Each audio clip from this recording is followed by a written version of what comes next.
Hey everybody, my name is Dan Harms, the Director of Communications and Evangelization here at St. Bridget, and I'm joined by Jeannie Grumblatt, our Social Concerns Minister, and this is Stories from Social Ministry.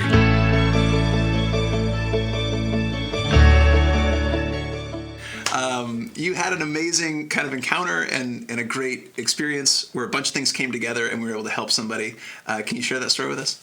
Yeah, so last week we received a phone call from a parishioner who was interested in donating some gently used mattresses. She had mattresses, pillows, sheets, box springs, the whole setup. And I had a little bit of panic, wondering how am I going to get these resources to a person who I, at the time, had no idea existed. I received a phone call not 3 hours later from a woman who told me, she said, I am in need of a mattress. It could be a blow-up mattress, any kind of mattress. I've been sleeping on the floor for several weeks, and the mat I'm sleeping on has since been soiled. So we jumped on that opportunity, and were able to coordinate this connection between a person who was established and a person who was in severe lack. Yeah. And when we entered into this woman's home, we found things were in a state of chaos. Items were everywhere. We weren't really sure what was going on, but we found that there was no food in her fridge, and she had no toilet paper, and she had no income aside from what she was making from the disability office.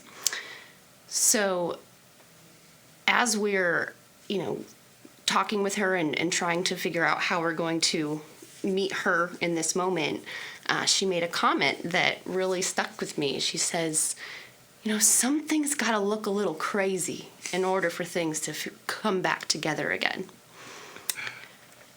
And something about that resonated with me personally and professionally. Sure. Yeah. Just a nice reminder that God allows chaos and brokenness sometimes in our lives to help bring something into fruition that's for His greater glory and probably for ours eventually. I love this story. Just, I picture a bunch of volunteers showing up at the situation and realizing that this is much bigger than just a bed. Yeah. And like you said, people just kind of started jumping in. We've got to stock this woman's fridge as well. We've got to give her some food. We've got to take care of a bunch of different things. And, I think so much of our human experience, whether you're in need of food or not, but we spend so much of our humanity in chaos.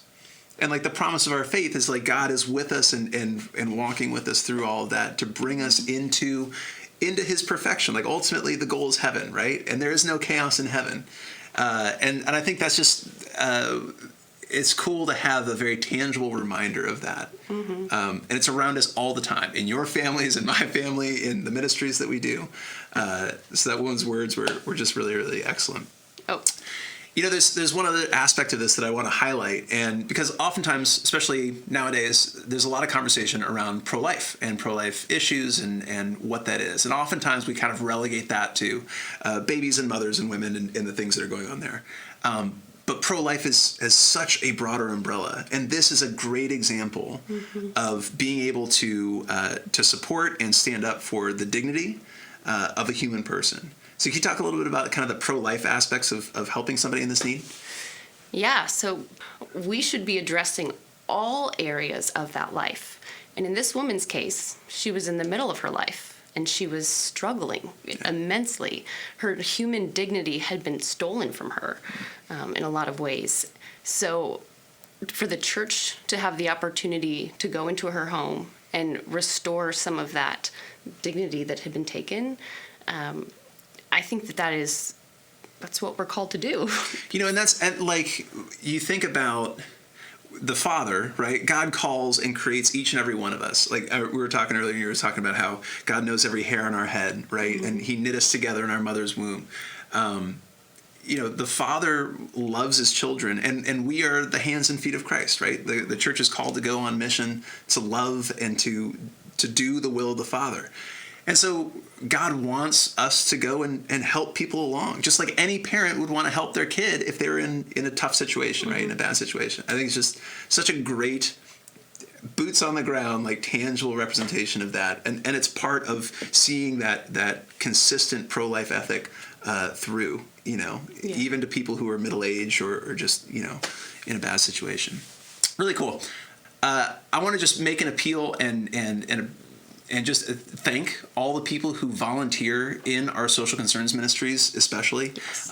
When you contribute to our second collections for the poor and the needy, it enables us to respond to events like this. When you call up with donations, when you help us out, when you show up for special days of service, and when you support us financially, it enables St. Bridget and our community to help those in need. And that is really a beautiful part of living out our faith and answering the call of our baptism.